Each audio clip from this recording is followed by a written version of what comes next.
Securities के CEO नवीन कुलकर्णी हमारे साथ जुड़ रहे हैं, उनसे बात करते हैं। नवीन जी, गुड आफ्टरनून। नवीन जी, एक सेंस बन रही है क्या कि मार्केट कुछ रेजिलियंस दिखा रहा है, कुछ सरकार की तरफ से कुछ एक्शन होने की उम्मीद है, कुछ टैक्सेशन फ्रंट पर कुछ आ जाए, ऐसी कुछ उम्मीद है? ऐसा कुछ लग रहा है क्या मार्केट को देखकर? और इस समय आपका व्यू क्या है इस मार्केट एक्शन को लेकर? जहाँ तक मार्केट में जो हर्ड ऑन स्ट्रीट जैसे बोलते हैं जैसे, तो उस हिसाब से तो कुछ ना कुछ एक्शन पॉसिबल है कि फॉरेन इन्फ्लोज़ को बूस्ट किया जाए, स्पेशली कैपिटल मार्केट्स में। क्योंकि जो इंडियन इक्विटी मार्केट है, ये काफ़ी आउट ऑफ फ्लेवर है ग्लोबली। क्योंकि बाकी मार्केट्स में अ, एआई रिलेटेड चिप्स मैन्युफैक्चरिंग ये सब का ग्रोथ काफ़ी स्ट्रॉन्ग है। और उसके अलावा वैल्यूएशंस भी काफ़ी सारे ग्लोबल मार्केट्स के रीज़नेबल दिखाई देते हैं लोगों को। एंड अर्निंग्स ट्रैजेक्टरी काफ़ी मार्केट्स में ठीक है। तो उस हिसाब से इंडियन मार्केट को थोड़ा-सा एक्सपेंसिव लोग देखते हैं, बिकॉज़ अर्निंग्स ट्रैजेक्टरी लास्ट 2 साल बहुत स्ट्रॉन्ग नहीं थी। हालाँकि ये एक फैक्टर है, इसके अलावा लेकिन बाकी फैक्टर्स भी रहे हैं, जैसे ऑब्वियसली जो टैक्सेशन है इंडिया में वो लास्ट 3-4 साल में बढ़ा है। कैपिटल गेन्स टैक्स बढ़ा है, एसटीटी बढ़ा है, तो ये सारे नेगेटिव फैक्टर्स हैं। तो इसमें गवर्नमेंट थोड़ा चेंजेस कर सकती है, जिसकी वजह से फॉरेन इन्फ्लोज़ इंडिया में बूस्ट हो सकते हैं एंड ऑब्वियसली उसका बेनिफिट रुपया को काफ़ी मिल सकता है। ओके। अच्छा नवीन जी, अगर ये वाकई एक महत्वपूर्ण बात है, अगर ये ऐसा होता है, ये एक बड़ा ट्रिगर हुआ इंडियन मार्केट्स के लिए, आपको क्या लगता है? आई मीन ऐसे में सबसे पहले अगर ये वास्तविकता बनी तो बाइंग कहाँ इमर्ज होगी इंस्टीट्यूशंस की तरफ से? वहाँ पे जहाँ पे प्राइसिंग यानी वैल्यूएशंस भी कंफर्टेबल हैं, वहाँ जहाँ पे ग्रोथ के प्रोजेक्शंस भी हैं, जहाँ पे एक स्ट्रॉन्ग अर्निंग ग्रोथ की विजिबिलिटी है, ऐसे एक दो स्पेस जो कि आप लोगों ने आइडेंटिफाई करके रखे हों? कि जहाँ तक आप ऐसे सोचिए कि जो भी एक्शंस होंगे जिसकी वजह से फॉरेन इन्फ्लोज़ अट्रैक्ट हो सकते हैं, तो वो एफआईआई बाइंग जो आती है, एफआईआई बाइंग ज़्यादातर अगर आप देखेंगे जो ट्रेडिशनल एफआईआई बाइंग आई है, वो प्राइवेट बैंक्स में काफ़ी स्ट्रॉन्ग बाइंग होती है। इसके अलावा आईटी दूसरा स्पेस है, लेकिन आईटी में चैलेंजेस कंप्लीटली डिफरेंट है अभी आज के आज के मार्केट कंडीशंस में।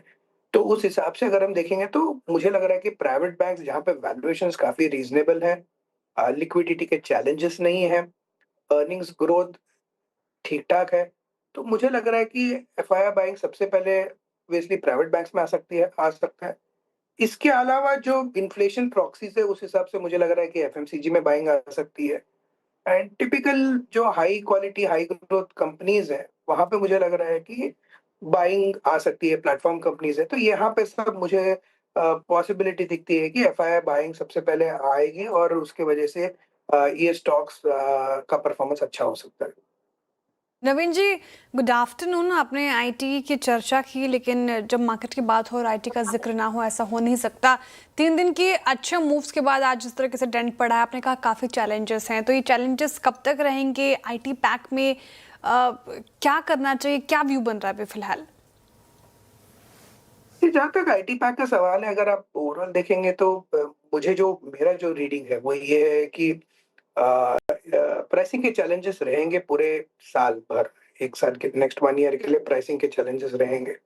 तो उस हिसाब से अगर आप सेक्टर में फ़ोकस करेंगे, तो जो मीडियम कंपनीज़ हैं और जो स्मॉलर कंपनीज़ हैं, वहाँ पे अभी भी मुझे लग रहा है कि अपॉर्च्युनिटीज़ बन सकते हैं, जबकि जो बड़े कंपनीज़ हैं, वहाँ पे ग्रोथ इश्यूज़ आएँगे। उसके अलावा जो मीडियम साइज़ कंपनीज़ हैं, जैसे कोफोर्ज हो गया, तो यहाँ पे सब काफ़ी हाई प्रोबेबिलिटी है कि जिन्होंने एआई रिलेटेड नई चीज़ों में फ़ोकस किया हुआ है। इसके अलावा इनका कैपेबिलिटी कैचअप जो है कंपेयर टू बड़े कंपनीज़ काफ़ी स्ट्रॉन्ग हो सकता है नेक्स्ट 1 ईयर में। और इस हिसाब से अर्निंग्स ग्रोथ काफ़ी स्ट्रॉन्ग हो सकती है, क्योंकि इनका ट्रैजेक्टरी ऑलरेडी बहुत स्ट्रॉन्ग था। तो उस हिसाब से जो स्मॉल और मिड कैप कंपनीज़ हैं, वहाँ पे सेलेक्टिव बाइंग मुझे लग रहा है देखने को मिलेगा। लार्ज कैप कंपनीज़ वोलेटाइल रहेंगी, क्योंकि वहाँ पे अर्निंग्स ग्रोथ ट्रैजेक्टरी चैलेंजिंग है। इसके अलावा मैनेजमेंट कमेंट्री नतीजों के साथ काफ़ी क्लोज़ली वॉच किए जाएँगे। सो नेक्स्ट 1 ईयर मुझे लार्ज कैप कंपनीज के लिए थोड़ा टफ लगता है, लेकिन मिड कैप कंपनीज के लिए इंटरेस्टिंग लगता है। नवीन जी, पीएसयू बैंकों पर अब क्या व्यू बन रहा है, क्योंकि एसबीआई के नंबर्स के बाद हमने काफी बड़ी एक करेक्शन देखी थी यहाँ पर पीएसयू बैंकों में। जहां तक बैंक्स का सवाल है, अगर आप देखेंगे तो वैल्यूएशन जो पीएसयू बैंक का जो कैचअप हुआ था, वो एक राउंड प्ले आउट हो चुका है। ऑब्वियसली अभी इंटरेस्ट रेट साइकिल जो है वो एज ऑफ नाउ स्टेडी है, बट लेकिन ये टर्न भी हो सकता है। तो उस हिसाब से पॉसिबिलिटी है कि प्राइवेट बैंक्स का वैल्यूएशन देखा जाए तो उस हिसाब से प्राइवेट बैंक शायद ज्यादा प्रेफरेंस में रहे कंपेयर्ड टू पीएसयू बैंक्स। अभी क्वार्टर वन के नतीजे बहुत क्रिटिकल रहेंगे, तो उसके बाद बेटर कॉल ले सकते हैं। बट एज ऑफ नाउ मुझे लग रहा है कि प्राइवेट बैंक्स थोड़े से ज्यादा अट्रैक्टिव है compare to PSU banks. Private banks पे आपका झुकाव ज़्यादा है नवीन जी। ये थोड़ा सा और डिफेंसिव बास्केट की तरफ आए एक बार, उसमें हेल्थ केयर में, फार्मा में, देखिए आईटी को तो नहीं छेड़ रहा पे मैं, और ना ही एफएमसीजी को, लेकिन हेल्थ केयर और फार्मा में यहाँ पर आपका झुकाव किन स्टॉक्स पे, या फिर हॉस्पिटल स्टॉक्स या फिर फार्मा कंपनियों में?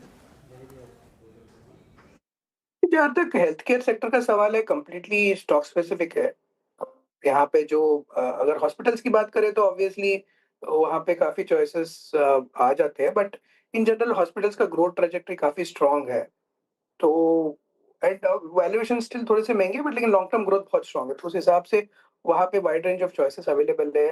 तो बहुत ही इंडिविजुअल स्टॉक्स के ऊपर फोकस रहेगा इसमें। जैसे किम्स है, वहाँ पे कुछ इंटरेस्टिंग एक्टिविटी हो सकती है। अपोलो ऑब्वियसली मार्केट का फेवरेट है, लेकिन ये जो सेक्टर है यहाँ पे अभी थोड़ा स्टॉक स्पेसिफिक देखना चाहिए। इसके अलावा अगर आप फार्मा कंपनीज देखेंगे तो वहाँ पे ऑब्वियसली अभी भी जो सीडीएमओ कंपनीज हैं वहाँ पे झुकाव बना रहेगा। इसके अलावा काफी स्टॉक स्पेसिफिक स्टोरीज हैं वहाँ पे। तो उस हिसाब से जहाँ जहाँ पे जो जो कंपनीज के यूएस एफडीए अप्रूवल्स आ चुके हैं, चैलेंजेस नहीं है, राइट, वो कंपनीज में मुझे लग रहा है कि ठीक ठाक स्कोप रहेगा। बट बहुत ही स्टॉक स्पेसिफिक सेक्टर है फार्मा।